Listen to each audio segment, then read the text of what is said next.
अगर आज आप खामोश बैठे रहेंगे तो कल कोई आकर बोलेगा इनको यहां से भी उठा दो, इनको डरा दो।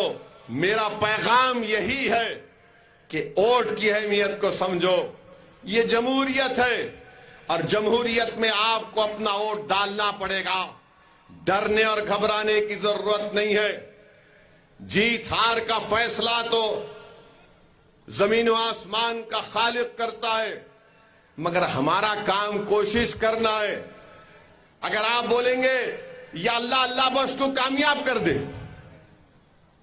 आमीन सब बोलेंगे, फिर वोट डालते खत बोलेंगे मैं डाला तो इन्हें जीतता क्या, फिर दुआ कहीं करे। दुआ करे तो निकलना, घर में मस्जिद में दुआ करते अल्लाह मेरे हालात को सुधार दे, तो अल्लाह भी क्या बोलता, तू जा मैदान में, मैं तेरी मदद करूंगा, मगर तू अपनी दुआओं को भी तो आजमा ले। तुम दुआ करके निकलते, उसके बाद क्या होता कि भाई कैसे हालात होते कि हालात नहीं बदलने वाले। तुम जिस दिन वोट डालना शुरू करोगे हालात बदलना शुरू हो जाएंगे। तुम जिस दिन वोट डालना शुरू होगे अंधेरा छटना शुरू होगा। तुम जिस दिन वोट डालना शुरू होगे जालिम बोलेगा कि अब ये लोग उठ रहे हैं, जालिम में डर पैदा हो जाएगा।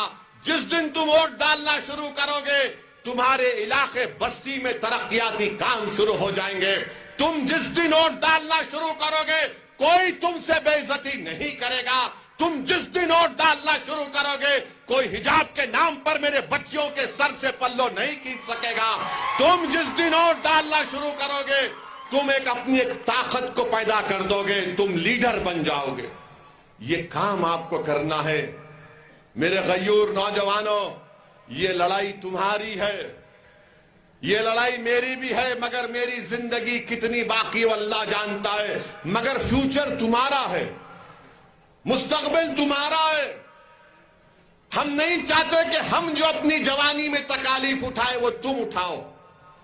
इसीलिए तुम्हारी जवानी को, तुम्हारे बुढ़ापे को, तुम्हारी औलाद को तमाम चीजें मिले जो हमको नहीं मिली, क्योंकि हमारे पास सियासी ताकत नहीं थी।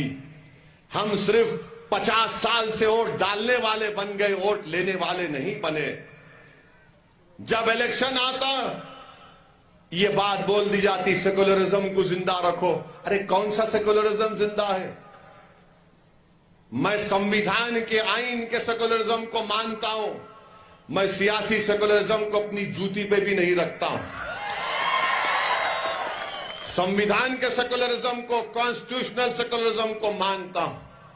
अब आप देखो ये कौन सा सेकुलरिज्म है कि कल देश के वजीर आजम प्रधानमंत्री मोदी कह रहे कि जब आप वोट डालेंगे तो बजरंग बली का नारा मार के वोट डालना।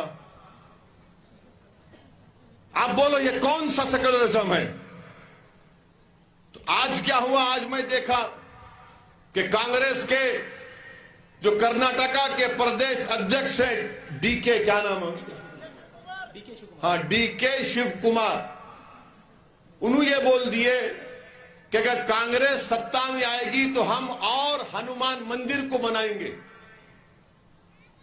बोलो आप, अगर मैं आज खड़े होकर तकरीर में बोला पूरे कर्नाटका के गरीबों और मजलूमों तुम 10 तारीख को वोट डालने जाएंगे तो पहले अल्लाह अकबर का नारा लगा के बटन दबाओ, तो ये पूरे मीडिया वाले बोलेंगे ओ ओवैसी उधर लेके चले गया। तुम्हारे पप्पा बोले तो कुछ नहीं बोलेंगे, पप्पा बोले ना कल, मीडिया वाले गूंगे हो गए। नहीं उन्होंने बोल सकते, ओवैसी नहीं बोल सकता। फिर डीके बोल रहे अगर कांग्रेस पावर में आ गई तो हम इतने मंदिरा बना देंगे। वीरप्पा मौली कांग्रेस के बहुत बड़े लीडर, लॉ मिनिस्टर भी थे यहां पर भी, दिल्ली में भी, उन्होंने बोले नहीं बजरंग दल पे हम नहीं लगाते बैन। अब ये जितने हमारे लोग इनके कांग्रेस के चमचे ओवैसी साहब हम लोग बैन कर रहे। मैं बोला पागल है, मेरे को चॉकलेट दे रहे। तुम मेरे को लॉलीपॉप दे रहे। पहले तुम्हारी गाजर की पुंगी कांग्रेस की बजा ले, खुश हो जा तू, जा। आज वीरप्पा मोइली क्या बोले, नहीं लगता बजरंग दल पे बैन। उन्होंने बोले आज देखो जाके, हमारे लोग अरे बोल दिए रे भाई, बोल दी तो खुश, ऐसा खुश जैसा आसमान से गुलाब जामुन गिरा इनके मुंह में। ये तुम्हारी खुशी नहीं है, तुम्हारी बेबसी है, तुम्हारी कमजोरी है, तुम्हारी बुज़दिली है। अरे डरना किसी के बाप से नहीं, सिर्फ अल्लाह से डरो। उन्होंने बैन लगाते हैं, इन्हों खुश हो रहे, बैन लगाए तो क्या होता रे। अब तो वो भी नहीं लगने वाला। डीके शिव कुमार बोल दिए कि हम इतने मंदिर बनाएंगे, हनुमान मंदिर। क्या आप नहीं चाहते कि अल्पसंख्यक समाज के मुसलमानों का जो तालीम में पीछे हैं उनके लिए स्कूल खोले जाए? आप नहीं चाहते स्कूल नहीं होना आपको? और क्या आप नहीं चाहते कि कर्नाटका में, आपको जानकर हैरत होंगी कि ऐसे कई बच्चे हैं जो क्लास 2 और क्लास 3 में हैं, मगर उनको पढ़ना लिखना भी बराबर नहीं आता।